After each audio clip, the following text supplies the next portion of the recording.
2-3 நாளாவே நான் ரொம்ப சிக்கா இருக்கிற மாதிரியே எனக்கு ஃபீல் ஆகுது. எப்பவுமே தூங்கிட்டே இருக்கணும்னு தோணுது. நைட்ல எல்லாம் நல்லா தான் தூங்குறேன். ஆனா டே டைம்ல டேனி ஆஃபீஸ் போனதுக்கு அப்புறமா நான் சாப்பிட்டுட்டு திரும்பவும் நான் தூங்கிடுறேன். எதுவுமே ஒர்க் அவுட்ஸ் பண்ணணும்னு தோணல, டயட் சரியா ஃபாலோ பண்ணணும்னு தோணல, எப்பவுமே பெட்லேயே படுத்திருக்கலாம் அப்படின்னு தோணுது. நான் அப்படியெல்லாம் இருந்ததே கிடையாது. ஆக்சுவலாக எனக்கு ஏதாச்சும் செஞ்சுட்டே இருக்கிறதுக்கு தான் பிடிக்கும். ஆனால் ஏன் எனக்கு இப்படியெல்லாம் இருக்குன்னு எனக்கு தெரியல. எப்பவும் போலவே டேனிக்கு இன்னைக்கு ஒரு சாண்ட்விச்சும் கொஞ்சம் ஃப்ரூட்ஸும் கொடுத்து ஆஃபீஸ்க்கு அனுப்பியாச்சு. அவங்களுக்கு டெய்லியும் ஒரே மாதிரி சாண்ட்விச் செஞ்சு கொடுக்கறதுக்கு எனக்கே பாவமாக இருக்கும். நான் அவங்க கிட்ட கேட்பேன், உங்களுக்கு டெய்லியுமே ஒரே மாதிரி லஞ்ச் சாப்பிட்றதுக்கு கஷ்டமாக இருக்காதா அப்படின்னு. அவங்களுக்கு அதுதான் பிடிக்கும்னு சொல்லிட்டாங்க.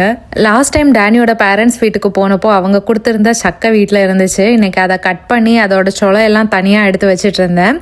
இன்னைக்கு அம்மா கிட்ட ஃபோன் பேசிட்டு இருக்கும்போது அவங்க இந்த சக்கை கொட்டையை வச்சு ஒரு தோரன் பண்றதுக்கு சொல்லி கொடுத்தாங்க. அதுதான் இனி நான் ட்ரை பண்றதுக்காக இந்த சீட்ஸ் எல்லாம் தனியா எடுத்து வச்சிட்டு இருக்கேன். ஆனா எங்க அம்மா சொல்லி கொடுத்த ரெசிபி நான் மறந்துட்டேன். இனி யூடியூப்ல தான் ஏதாச்சும் சர்ச் பண்ணி பண்ணணும். நீங்க இந்த சக்கை கொட்டையை வச்சு ஏதாச்சும் டிஷ் பண்ணி சாப்பிட்ருக்கீங்களான்னு சொல்லி எனக்கு கமெண்ட்ஸ்ல சொல்லுங்க. அப்ப நம்ம இன்னொரு வீடியோல பார்க்கலாம். அது வரைக்கும் டாடா.